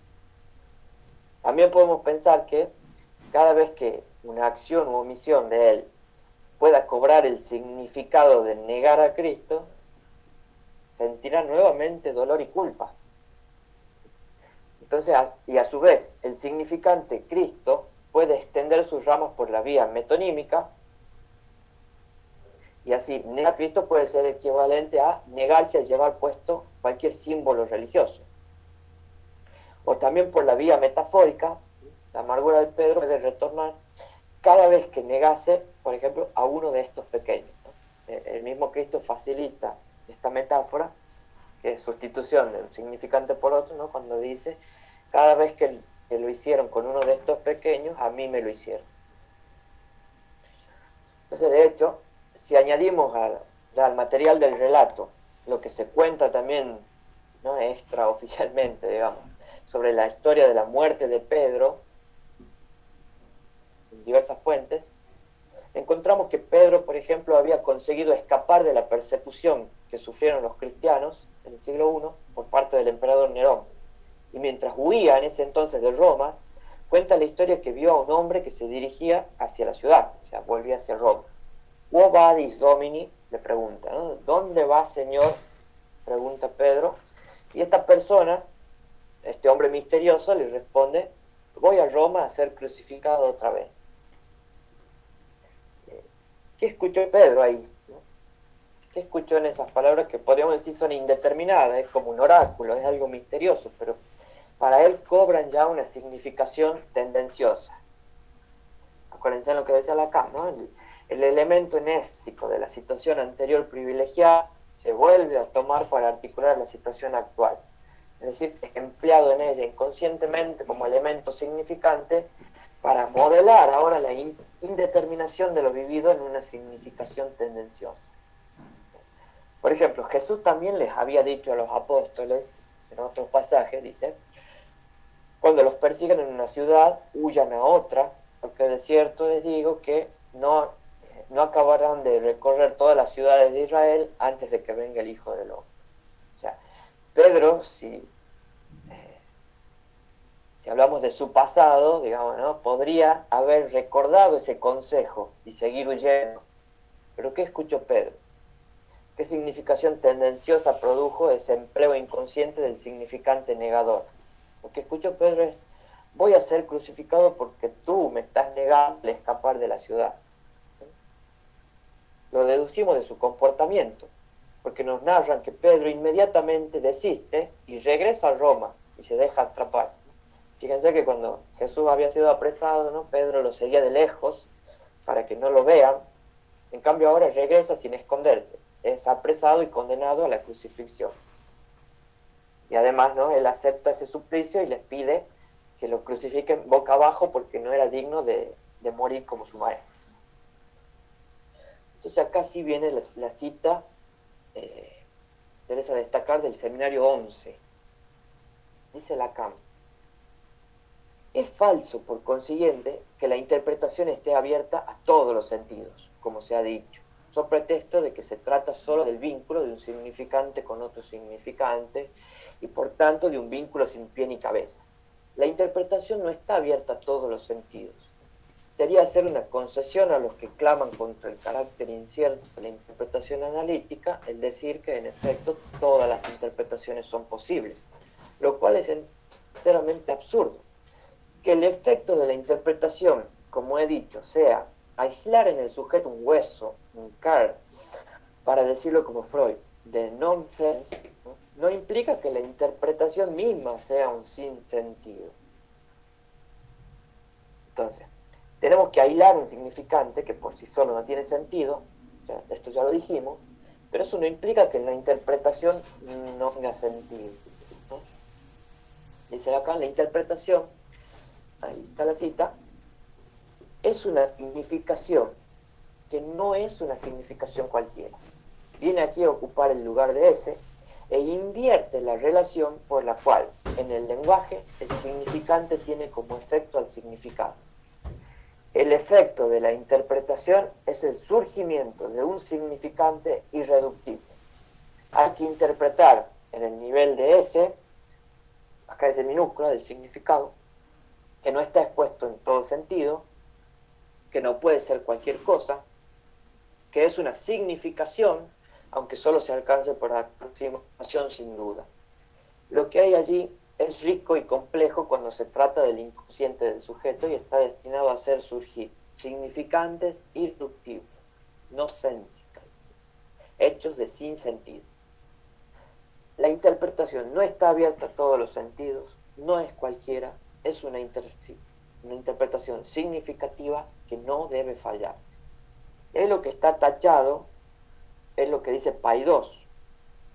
Yo me tomé el trabajo de buscarlo en esta ferla, en francés y bueno, traducirlo con el traductor, porque me parecía un contrasentido acá, una contradicción, porque dice, no obstante, esta significación no es esencial para el advenimiento del sujeto, ¿no? Esa es la parte que me parece contradictoria, porque si un sujeto representa un significante para el otro, justamente esta significación es lo que hace advenir al sujeto. Lo que sigue, bueno, sí, tiene más sentido, está mejor traducido incluso.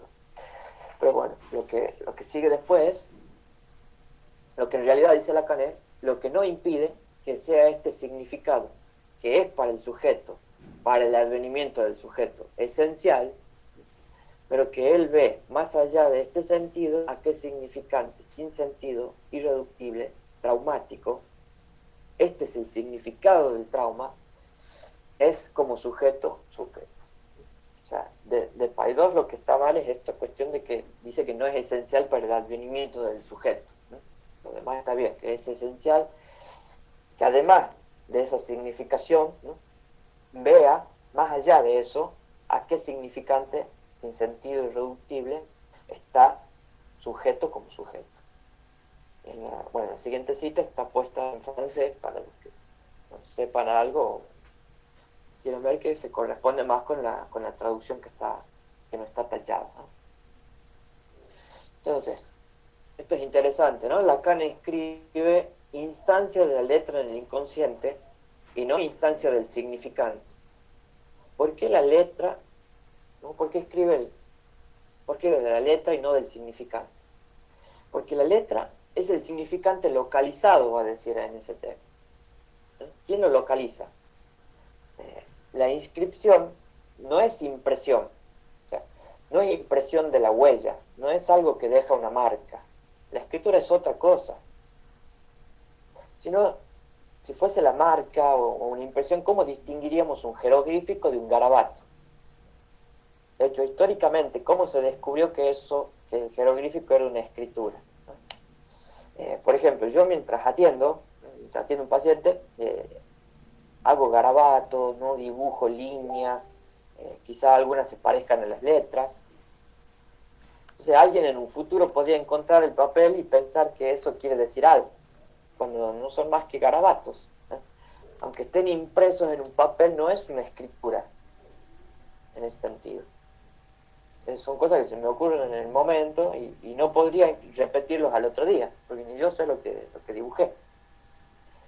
En cambio, en la escritura hablamos de letra cuando se localiza un significante, que es el que se va a reencontrar, aunque en una nueva organización y produciendo otros sentidos. Por eso no son los sentidos lo importante, pero es necesario que se produzcan para poder localizar el significante.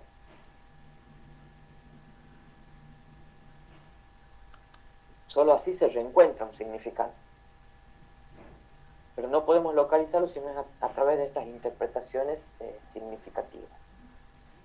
Entonces, en el caso de Pedro, ¿no?, decimos, de ese sentimiento de culpa, incluso él es relevado, ¿no?, parcialmente, según nos relata el mismo Evangelio, por ejemplo, cuando relata que después de la resurrección, Cristo le preguntó por 3 veces consecutivas si lo amaba. Y eso produce un efecto terapéutico. Juega con el equívoco de las 3 veces, pero cambiando de signo. O sea, él pasa de negar 3 veces a confirmar 3 veces su amor. O sea, reduce la culpa. Por eso no podría ser cualquier interpretación, ¿no? No le dice, bueno, tranquilo, todos cometemos errores, ¿no?, sino que debía hacer resonar algo de su verdad. No obstante, no está ahí el fin del análisis. Como se desprende de la cita de Lacan, todavía falta algo esencial. Ahí hay un advenimiento del sujeto, pero falta algo esencial, que es mostrar con cada interpretación, o sea, cada vez que Pedro experimenta sus efectos, que está sujeto y es representado por el significante negador para otros significantes. O sea, suponiendo que ese sea el significante amo que organiza los efectos del sentido, si el significante del lenguaje tiene como efecto al significado, la interpretación, nos está diciendo Lacan, tiene que invertir esa relación. O sea, interpreto en el nivel del significado para volver hacia atrás, digamos, ¿no? Acá uno podría decir en el nivel de significado, bueno, mira, acá en esta situación te sentiste mal porque te encontraste un negador. Acá en esta otra también sentiste que estabas negando, ¿no? Cuando la realidad no todos pensaban lo mismo. O sea, se interpreta en el nivel del significado, pero para que el sujeto en segundo momento vea, más allá de esa significación, a qué significante sin sentido está sujeto como sujeto. O sea, que vea de qué significante penden esas significaciones que se le imponen. Entonces aquí volvemos al punto donde comenzamos, así como al principio partimos de la maniobra de un analista para hacer que un significante ya no signifique nada, mejor dicho, que no signifique lo que el paciente quería decir, para ver en qué red de significaciones significa otra cosa, ¿no? Y provocaba ese sufrir de más. Volvemos a encontrar ahora una combinatoria más reducida, los significantes que deberán ahora ser reducidos a la letra. O sea, cortarle al negador, el significante negador, todos los vínculos con ese 2, es decir, con la batería significante. Hay que lograr que ya no vuelva a ser empleado inconscientemente como elemento significante para modelar la interpretación, la indeterminación de su destino.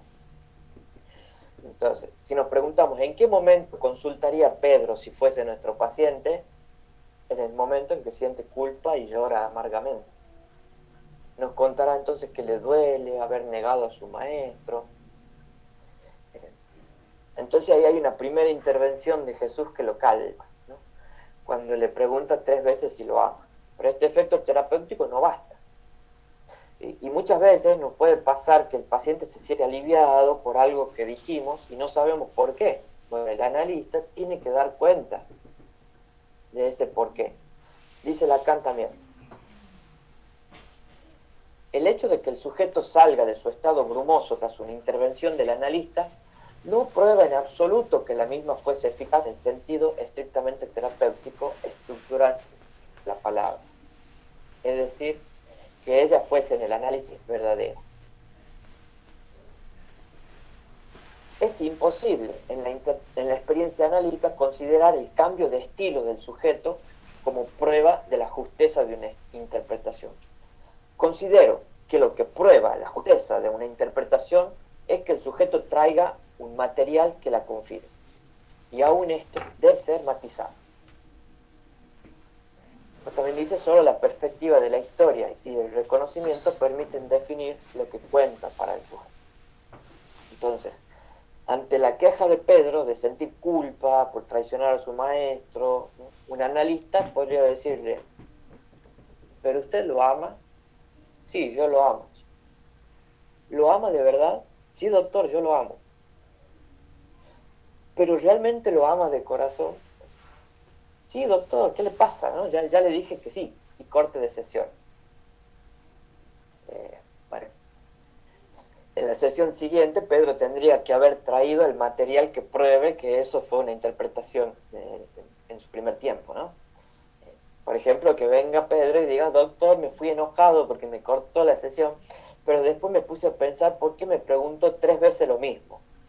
Y cuando me preguntó 3 veces, me hizo acordar a las 3 veces que yo lo negué, etc.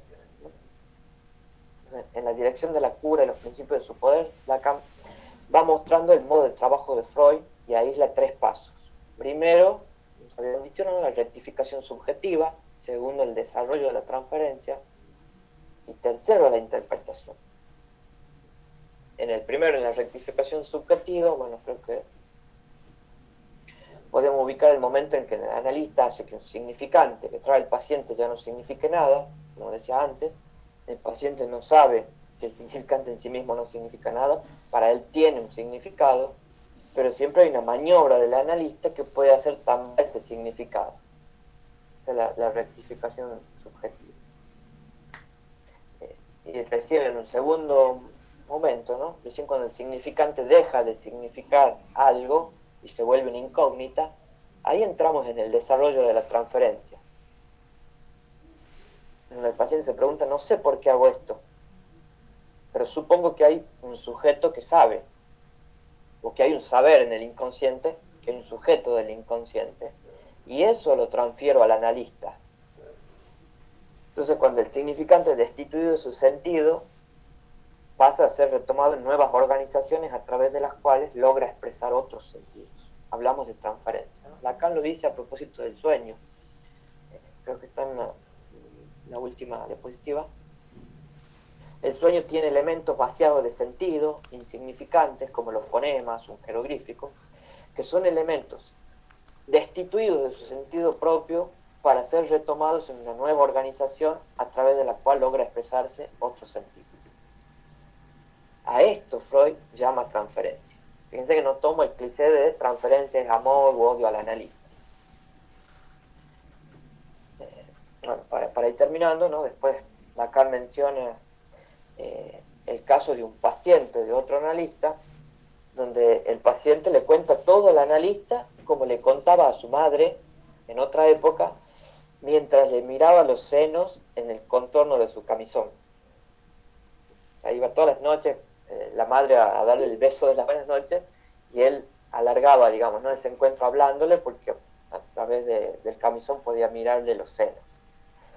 Entonces, después en análisis, es un paciente muy obediente, obviamente que sigue la regla fundamental, le cuenta absolutamente todo al analista, ¿no?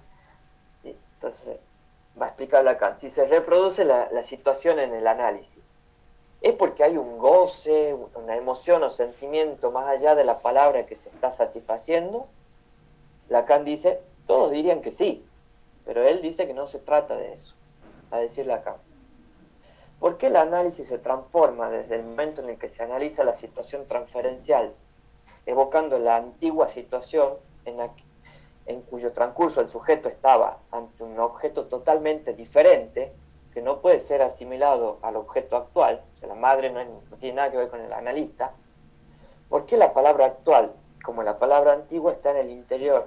Perdón, porque la palabra actual, como la palabra antigua, está en el interior de un paréntesis en el tiempo, dentro de una forma de tiempo, si me permiten la expresión, siendo idéntica a la modulación del tiempo, la palabra del analista tiene el mismo valor que la palabra antigua. Este es el valor de la palabra. No hay aquí ningún sentimiento, ninguna proyección imaginaria. Y termino con esta cita, dice, si efectivamente el concepto es el tiempo, debemos analizar la palabra por capas sucesivas, debemos buscar sus sentidos múltiples entre líneas. ¿Esto nunca acaba?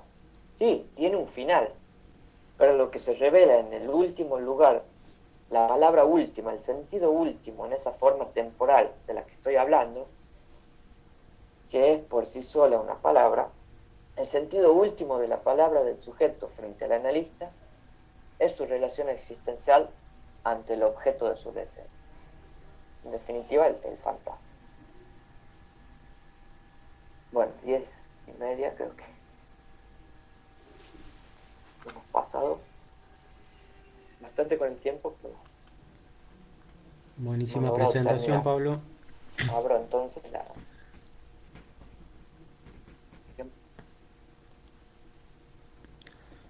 Muy completa la presentación, muy buena. Ya si los chicos tienen preguntas pueden hacerla o sugerir, no sé, comentarios sobre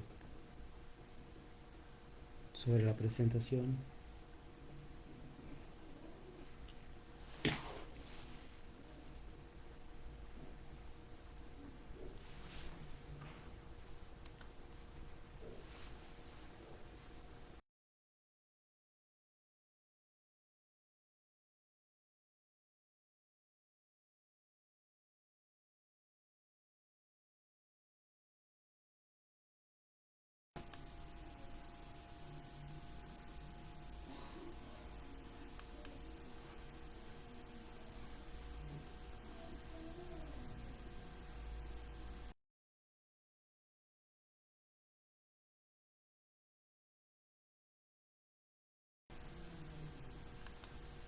Bueno, ya se van retirando algunos.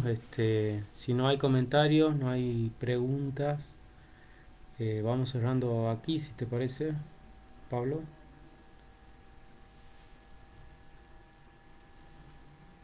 Dale, no hay problema. Bueno, nos vemos la próxima. Vamos a estar publicando Eh,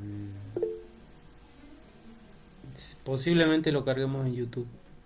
Eh, Estamos viendo el tema de los videos, así que bueno, nos vemos hasta la próxima.